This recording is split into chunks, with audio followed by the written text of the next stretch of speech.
Beleza, galera, olha só. Nossa aula de hoje, ela vai ser sobre o realismo, tá? Eu sei que semana passada a tia Valéria, ela entrou com vocês, ela estava conversando comigo sobre qual conteúdo que eu já estava trabalhando com vocês e tal. E aí eu falei para ela, não, explica um pouquinho para eles sobre o realismo, então relembra um pouquinho, porque eles ficaram de férias e seria o que eu iria trabalhar também, né? Eu iria trabalhar com vocês, mais uma questão de revisão para depois a gente dar uma continuidade, tá bom? Só que essa aula aqui eu ainda não falei sobre os tópicos que foram abordados aqui, pelo menos não todos, tá? Porque quando a gente fala da escola do realismo, a escola do realismo ela é bem ampla, beleza? Aqui a gente vai entrar mais num ponto relacionado aí ao contexto histórico e as principais características do realismo, tá? E como eu não vou finalizar essa aula hoje, porque não vai dar tempo também da gente finalizar, que é muita coisa, eu só vou passar a atividade assim que eu conseguir finalizar esse conteúdo, tá bom? Porque aí vocês fazem o conteúdo, a atividade, sabendo do todo, beleza? Então, pelo menos, terminei a parte de contexto histórico. Então, pelo menos na parte de contexto histórico e características, eu vou passar uma atividade. Terminei sobre a questão mais relacionada à arte, do realismo. Aí eu vou passar uma atividade sobre só a arte realista. E aí, consecutivamente, tá bom? Para não me bananar e para que eu não passe, por exemplo, uma questão de algo que eu ainda não trabalhei com vocês. Porque o realismo está muito entrelaçado, uma parte e outra do conteúdo. Então, não tem como, vou passar só isso, mas você precisa saber da outra parte para poder responder essa que você já sabe. Então, é uma coisa aí que está interligada com a outra, tá? Então, só deixando claro aqui. Então, olha só. Quando a gente fala, deixa essas janelas aqui que fica parecendo um monte de janelinha.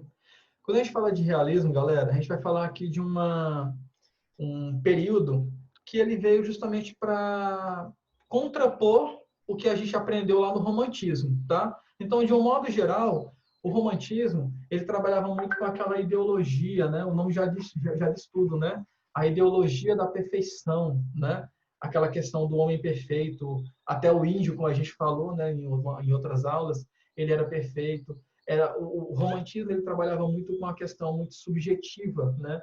O subjetivismo. Então, o que é esse subjetivismo? O amor, de um modo geral, né? O sofrimento. São coisas que a gente sente, né, mas não pode tocar.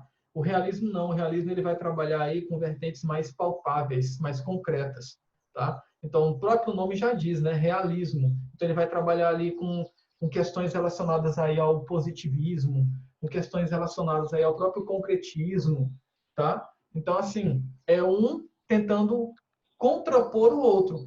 Porém, a gente vai entrar aqui em uma obra que ela foi escrita, tá? Ela foi desenvolvida lá no período do romantismo. E essa obra, ela tem as características que muitos autores chamam de pré-realista. Então, quando a gente está lá no romantismo, que a gente tem aquela questão da ideologia, a questão da burguesia, a questão do homem perfeito, da mulher perfeita, da perfeição como um todo, né? Que a gente já chegou a falar. Dentro desse mesmo romantismo, teve essa obra em específico, que eu vou chegar já nesse ponto, para falar com ela, desenvolver ela com vocês. Essa obra, muitos críticos literários eles chegavam a falar que foi nessa obra que surgiu o primeiro malandro. Daí você já tira. Como que eu vou falar de um malandro num período em que eu fazia apenas a exposição da perfeição? Tá? Então, 30 anos depois, no caso, porque quando a gente fala de romantismo, entre romantismo e realismo, foram nem 30, foram 29 anos de diferença entre um e o outro. Mas 30 anos antes, essa obra foi desenvolvida e é dela que a gente vai falar. A gente vai falar de um personagem específico que chama-se Leonardo, ou como se diz na obra, Leonardinho, tá? E a gente vai falar do primeiro malandro aí, o primeiro malandro que ele veio a dar origem aos outros malandros dentro da literatura, tá bom? Por exemplo, Macunaíma, João Grilo, Chicó, entre outros aí. Eu fiz um slide até explicando sobre isso. Depois a gente vai entrar na parte do que é realmente o realismo, porque a gente pensa que o realismo surgiu especificamente em uma data, mas não. Há vestígios do próprio realismo antes mesmo, 29 anos antes, no período do romantismo, em que começou a ser desenvolvido esse período literário, que é considerado um dos mais importantes aí da literatura brasileira. Então, vamos lá. Olha só. Então, quando a gente fala do realismo, né, como eu acabei de falar, é uma das mais importantes estéticas aqui no Brasil, tanto na literatura como nas artes, de um modo geral. Beleza? Só que, como eu já falei também essa primícia, né, para a gente entender o realismo, teremos que voltar um pouco no tempo. Então, para a gente entender o realismo, a gente vai ter que voltar no romantismo, tá? E relembrar um pouco do que aprendemos lá no romantismo. Beleza? Então, vamos lá, olha só. Então, importante obra aí do romantismo, né? Peraí, tem gente pedindo para entrar.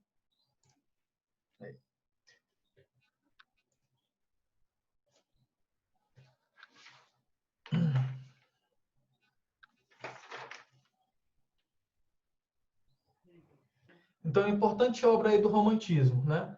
Então, essa, no caso aqui, é uma obra, no caso, que ela tem mais gente pedindo para entrar. Eita, povo é...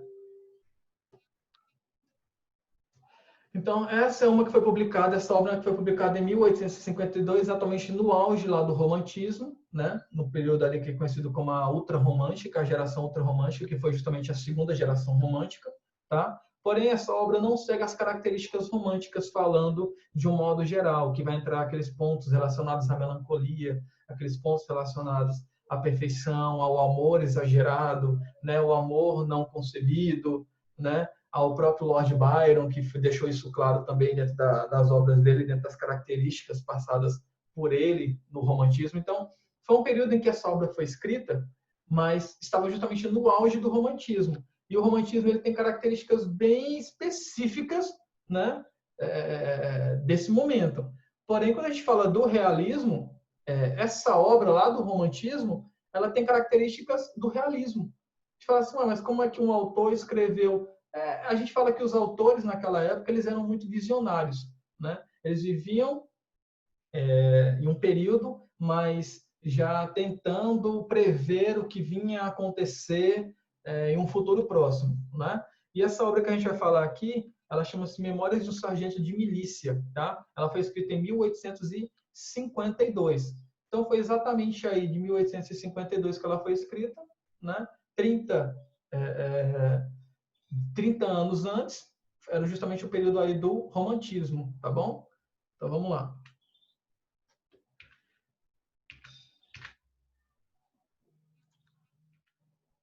Olha só. Memórias do Sargento de Milícia de 1882. Essa obra é uma obra aí de Manuel Antônio de Almeida. Então essa obra ela é considerada uma obra pré-realismo ou pré-realista. É uma obra que ela tem as características aí do realismo. Aqui eu coloquei para vocês o realismo, né? Características não cronológicas, porque foi fora do seu tempo, tá bom? Mas que características seriam essas, professor? Que lá no romantismo, a obra Memória do Sargento de Milícia de Manuel Antônio de Almeida, ela tinha, né, dentro do romantismo, que não eram românticas. Quais são as características não românticas, né, que estão aí explícitas dentro dessa obra? Então, uma dessas características chama-se, deixa eu pegar minha canetinha aqui, ele era considerado um romance que eles diziam aqui, ó, picaresco. O que seria esse picaresco aqui? Aí é uma nomenclatura em espanhol, né? Picaresca vem de pícaro, delinquente ou malandro. Lembra lá do nosso primeiro slide que eu falei para vocês? Que nessa obra iria aparecer, iria surgir aí, né? O primeiro malandro, né? Que iria dar origem aí aos demais malandros dentro da literatura, tá bom? Então, o picaresco é justamente isso, um termo em espanhol que vem aí do espanhol, que significa aí delinquente e malandro. Também uma das características dessa obra também é uma comédia de costume, né? Que ela vem a observar os costumes, a cultura e o comportamento das pessoas em um determinado momento, determinada sociedade, determinado lugar. Mas por ser comédia também, tá? Por ser comédia, ela não se enquadra também dentro do romantismo. Então nós temos duas características aqui claras, né? Bem evidentes de que era uma obra escrita no período do romantismo, tá? E tinha características do realismo. Então autores denominavam como uma obra do pré-realismo. Não existia o pré-realismo, na verdade, tá? Mas foi uma nomenclatura inventada aí, tá bom? Para poder tentar justificar o que o Manuel Antônio de Almeida tentou fazer com essa obra aí, Memórias de Sargento de Milícia, tá bom? Então, aqui de um modo geral, esse foi um romance que não combina com o romantismo. E esses são os motivos que ele não combina, tá bom? A questão do malandro, tá? E a questão de trabalhar o ponto ali da comédia. Então, foge às características românticas, beleza? E as características românticas, a gente já falou alguma delas aqui, que não tem nada a ver com isso. Então, vamos continuar aqui. A gente fala que é um romance diferente, né? Então, o Sargento de Milícia aí era um período em que chamava-se Brasil Joanino, né? Por que Brasil Joanino? Brasil lá de 1808, era justamente o Brasil aí em que Dom João VI, né? Ele comandava aí, ele era imperador, né? E aí ele vinha com características aí bem-humoradas, né? Relacionadas aí à comédia e a fatos trágicos também, né? E fatos trágicos também vão em contramão ao que o romantismo apresenta. Porque o romantismo, como eu já disse para vocês, ele não vai trabalhar a questão do trágico. Ele não vai trabalhar a questão, por exemplo, dos problemas da sociedade, né? Ele vai trabalhar apenas a perfeição, tá bom? Então, a questão de ser humorado também, não. Ele trabalha ali a questão da seriedade em relação a esses sentimentos que o ser humano transborda, né, de um modo geral. Tá bom? Então, foi o período aí de Dom João VI, ou como era conhecido também, Brasil Joanino, aí de 1908. Foi justamente nessa época, né, que foi escrito aí o romance. Então, segundo Antônio Cândido de Melo e Souza, quem foi Antônio Cândido Melo e Souza? Um crítico literário atual, da atualidade brasileira, digamos assim, tá bom? Então, esse crítico literário, como eu disse para vocês, ele vai apresentar aí, em Memórias do Sargento de Milícia, o nosso primeiro romântico, o nosso primeiro malandro, né? O nosso primeiro malandro. Por isso não é um romance plenamente romântico, porque a gente tem esse malandro aí, onde ele vai fazer, aí, de um modo geral, várias peripécias. Ele vai mentir, vai ter muita a questão do adultério. Lembra que eu falei para vocês lá que, lá no romantismo, a mulher era vista como... A mulher, de modo geral, ela era endeusada, né? A mulher ela era perfeita, era a questão da mulher que ia se casar virgem, e etc. Né? E aqui não, aqui já tem muito a questão mesmo do adultério, né? É muito explícito no realismo, você perceber dentro das obras o adultério. Em uma obra, né, nas obras, né, algumas que eu já li, é difícil você não perceber alguém que traiu alguém, né, de um modo geral, né? Então sempre vai ter ali a traição, a mentira, né? Então isso vai acontecer com frequência ali dentro do realismo, tá bom? Em contrapartida aí, em contramão do romantismo. Então, a obra Memórias do Sargento de Milícia vai apresentar o primeiro malandro. Por isso não é um romance plenamente romântico, onde apresenta aquele personagem idealizado e perfeito. O personagem idealizado e perfeito, como eu já disse, né? É a questão lá do índio, é a subjetividade, é o amor e por aí vai. É o próprio burguês, né? E por aí vai. Agora a gente vai falar do personagem em si, tá bom? Então, o personagem em si é o Leonardinho, né? De um modo geral, quando a gente fala de realismo, né? A gente vai estar falando aí que o Leonardinho, ele foi uma vítima. Ele foi uma vítima da própria sociedade, de um modo geral. Ele foi uma vítima dos próprios pais, tá? Por isso que ele tem muitas características realistas e não românticas, tá? Por isso que destoa do realismo, quer dizer, do romantismo, e vai na mão aí do realismo, tá? Então, esse Leonardinho, ele foi uma vítima de um modo geral, porque ele foi abandonado por sua mãe, cujo nome é Maria da Hortaliça, né? Ele foi abandonado pelo seu pai, a mãe dele fugiu com um capitão da guarda lá. O pai dele também se apaixonou por uma cigana, né? Ficou encantado por essa cigana e acabou abandonando o filho. E ele aí teve um padrinho, e esse padrinho foi aquele que o ajudou. De um modo geral, foi o que estendeu a mão, foi o que deu tudo, foi o que deu condições para que ele viesse a, a crescer, né? E viesse a ser aí o sargento de milícia, tá? Então, Só que no decorrer, né, da obra em si, ele vai passar por várias dificuldades e esse malandro, ele age sempre aí com o quê? Com a questão da esperteza, né? Então, tudo isso são características realistas, né? Ser vítima da sociedade, né? Apresentar como a sociedade realmente é. Tá vendo? Romantismo não tem isso. Romantismo é tudo perfeito, né? E aí, como é que eu vou apresentar uma obra onde um filho é abandonado por pai e mãe, criado por um padrinho, né? Um filho que vai usar aí de artimanhas, né? Da malandragem para poder sobreviver ao dia a dia. Tudo isso são características aí do realismo, mas foram escritas no período do romantismo, tá bom? Então, a obra apresenta Leonardinho, um malandro, vagabundo, mentiroso e filho de uma pisadela e de um beliscão. Isso aí são termos, galera. Pisadela e beliscão não são os nomes dos pais, não, tá? A pisadela e beliscão são nomes de, como é que eu posso falar? Pessoas que agiam de má fé, digamos assim, tá? Então, pisadela, a mãe dela, isso é um termo do português, o português de Portugal, tá bom? Então, uma linguagem mais arcaica. Você vai encontrar isso na obra em si. A gente vai trabalhar essa obra também, que é uma obra que recorrente também cai nas avaliações externas. E para quem for fazer o passo, quase certeza, não vou dar certeza de nada, mas é quase certeza que talvez esteja lá, tá bom? Então, é filho de uma pisadela e de beliscão, Leonardinho, né? A mãe dele, como eu já disse para vocês, foi Maria da Hortaliça, o pai cujo nome é exatamente o mesmo do dele, por isso que o nome dele é Leonardinho, o nome do pai era Leonardo, né? Então, que vive na obra várias peripécias, como mentir, enganar, envolver-se com várias mulheres, até que lá no fim da obra ele é alçado à condição de sargento de milícia, né? E procura casar com o seu amor, né? O único amor que ele teve, que foi o seu amor de adolescência, tá bom? Então, aí é que ele começa a tomar um rumo na vida dele, né? Então, por todas essas características que a gente já falou, é um romance que ele destoa das características românticas. Ele vai na mão aí das características realistas, né? Então, personagem esse que dará origem a uma linhagem de malandros, né, na literatura, como o próprio Macunaíma. Quem foi Macunaíma? Foi aqui no caso, no romantismo fala que o índio era herói, Macunaíma já era o índio malandro, né? Era o herói sem caráter, né?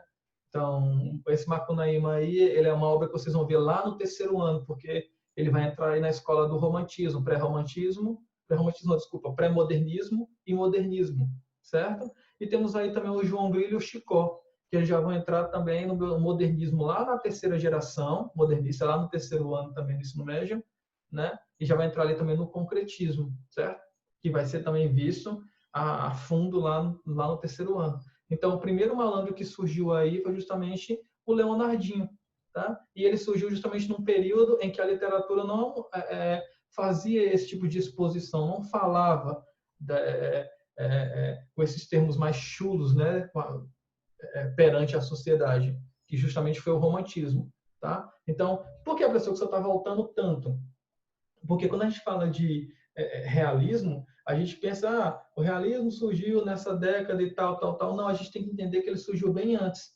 As características realistas, né, elas são claras e evidentes que elas surgiram antes, em obras, tá? Em obras famosíssimas como essa daí, que é uma das obras que recorrentemente são cobradas em avaliações, né? E a gente tem que entender que ela foi feita ela foi escrita no período do romantismo, porém, ela tem características que destoam desse romantismo, levando essa obra a ter características aí do realismo. E essas características do realismo que a gente está falando agora.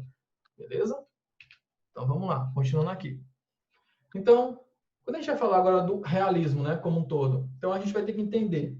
O realismo é o quê? Uma estética de reação ao romantismo. Isso aí eu já falei para vocês. Então, o realismo ele surgiu para poder quebrar essas características aí do romantismo, tá? Então, desenvolveu-se aí entre 1881 até 1893. A obra foi escrita quando mesmo? 1852. Tá vendo aí? 1852. Então, dá o quê? Dá aproximadamente 29 anos antes.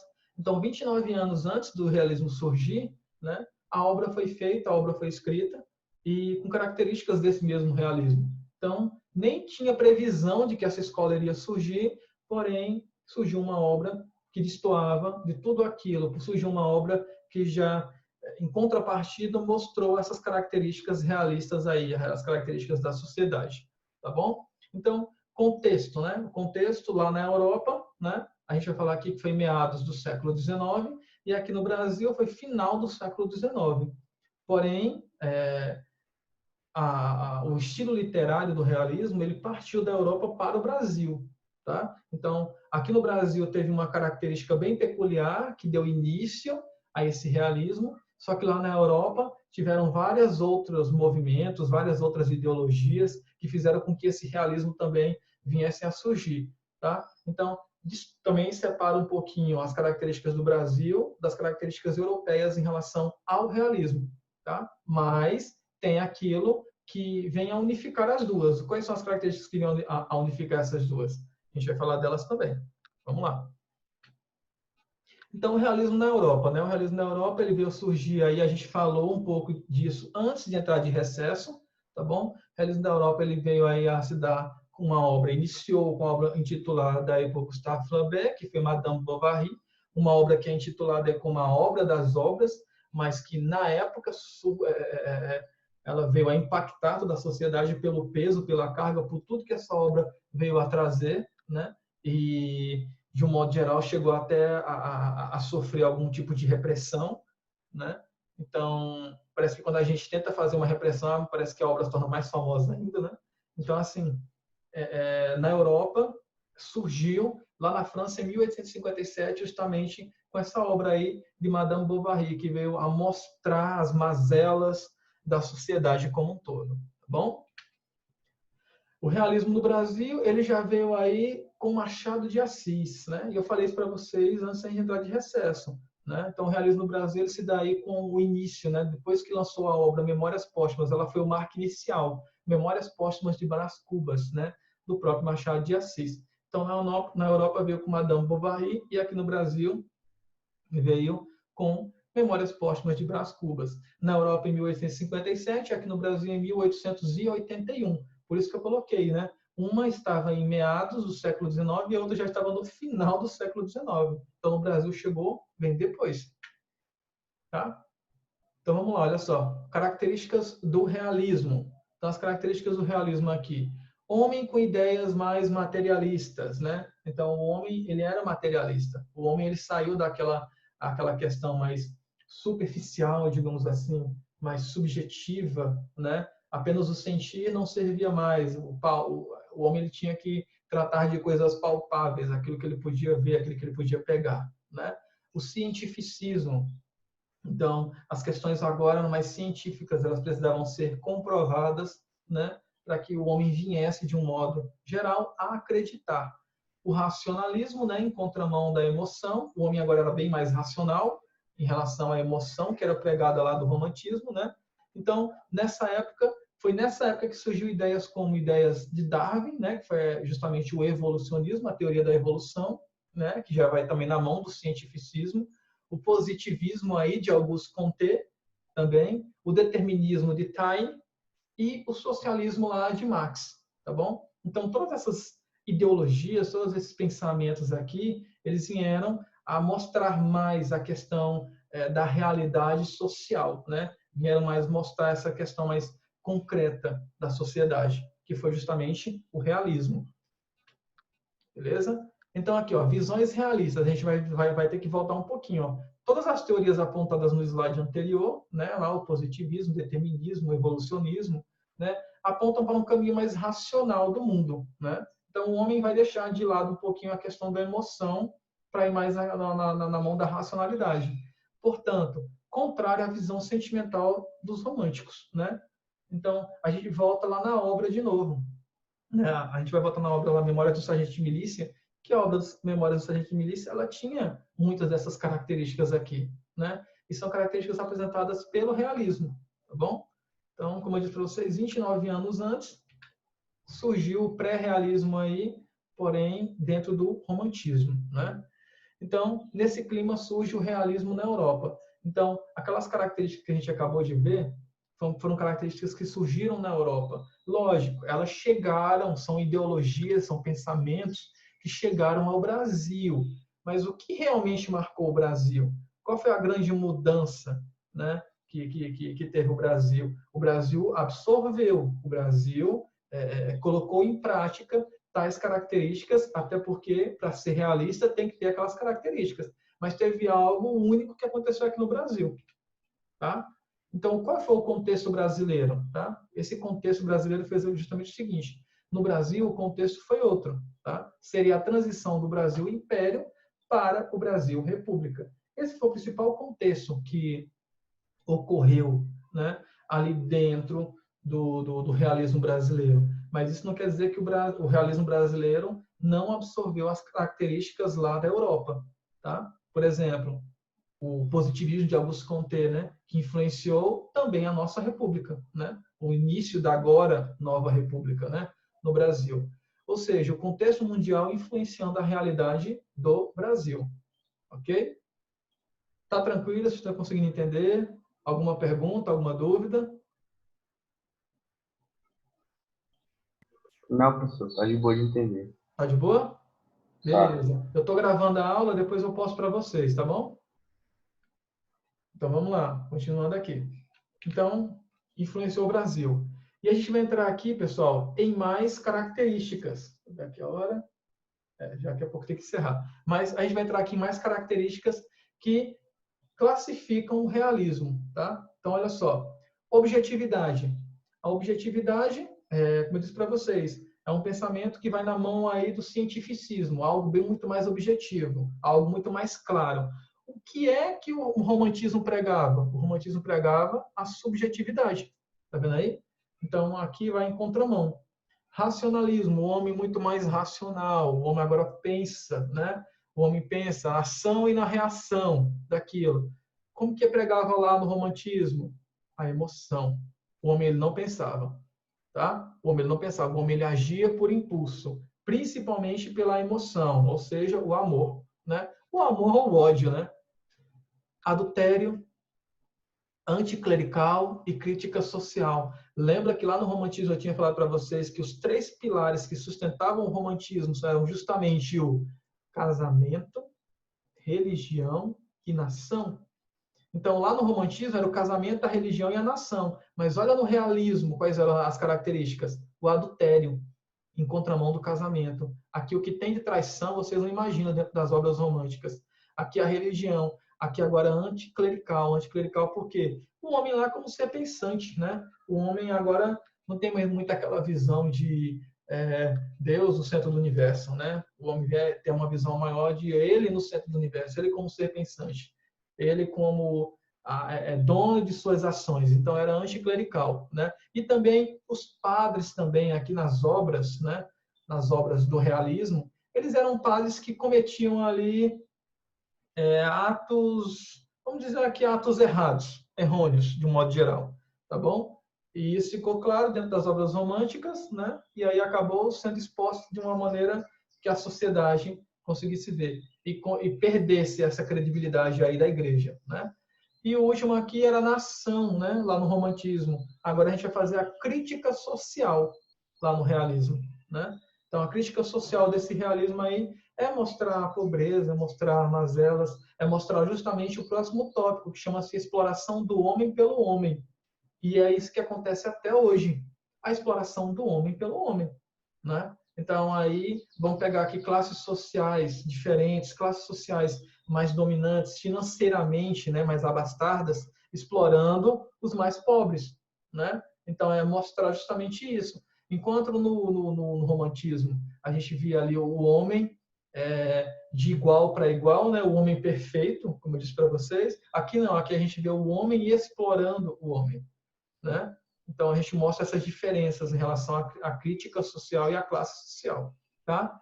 Mas uma característica é a arte engajada de crítica e de tentativa de mudança social. Então a arte era feita, né? Digamos a escultura, as artes plásticas, qualquer tipo de manifestação artística realista, ela justamente vinha para poder mostrar, né? Essa tentar com que a sociedade viesse a adquirir, a adotar essa mudança no contexto social, né? Então, era uma arte engajada aí em criticar a sociedade e mostrar esses problemas que a sociedade também tinha, né? E a última aqui, arte que sonda a psicologia dos personagens. Lá no romantismo, o contrário da superficialidade dos românticos. Aqui, não, aqui eles vão entrar justamente na psicologia, na cabeça, ou seja, no problema realmente em si que estava acontecendo. Lá nos românticos, era só a superficialidade.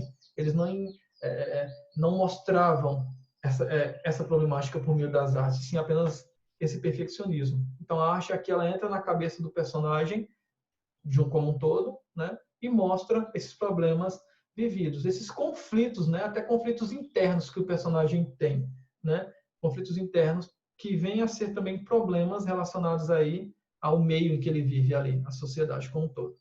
Tá bom? Então, galerinha, quando a gente fala de realismo, isso aqui é só um esboço, tá? Isso aqui é só um esboço. A gente já está com 45 minutos, tá? Se tem mais alguém que entrou depois, me fale agora para eu poder marcar aqui a presença, porque senão vai ficar com falta, beleza? E aí a gente ainda não finalizou essa parte do romantismo, a gente só finalizou na aula de hoje, porque a gente vai entrar ainda em outros contextos dentro, tanto voltando um pouco lá no romantismo, para poder explicar o que está acontecendo, ou o que aconteceu no realismo. A gente vai entrar em outros autores, eu vou destrinchar essa obra para vocês um pouquinho melhor, né? Memórias de um Sargento de Milícia, né? E a gente vai ter que falar um pouco também de Memórias Póstumas de Brás Cubas, também lá do Machado de Assis, que também é um marco do realismo. Então, vamos falar do Sargento de Milícia porque foi o pré-realismo. Foi a primeira obra realista que foi escrita lá no romantismo. E a gente vai falar também da obra do Machado de Assis, a de 1881, que foi a que marcou realmente o início do realismo aqui no Brasil, tá bom? Em 1857 foi que marcou lá na Europa com a obra Madame Bovary, tá bom? Então, preciso dos nomes aí de quem entrou depois para poder colocar aqui na frequência. Eu entrei, professor. Eu, professor Caio Eu Henrique. quem? Cálife. Caio. Caio Henrique. Caio Henrique. Quem mais? Cálife. Aqui, Calif. Mais alguém? Não? Ninguém? Então, beleza, galera. Estou salvando aqui a aula, tá bom? Muito obrigado aí. Hoje eu não vou postar a atividade, como eu falei para vocês. Eu pretendo terminar a explicação desse conteúdo, para depois a gente estar postando aí atividades e tal, tá bom? Então, até a nossa próxima aula. Falou. Tchau, tchau. Professor, pera aí, rapidinho. Pode Você falar. pode estar mandando o slide no grupo, que eu estava anotando aqui no caderno e não consegui anotar algumas partes. Eu vou mandar essa aula. Eu gravei ela. Ah, tá. Tá bom? Beleza. Falou. Falou, professor. Falou.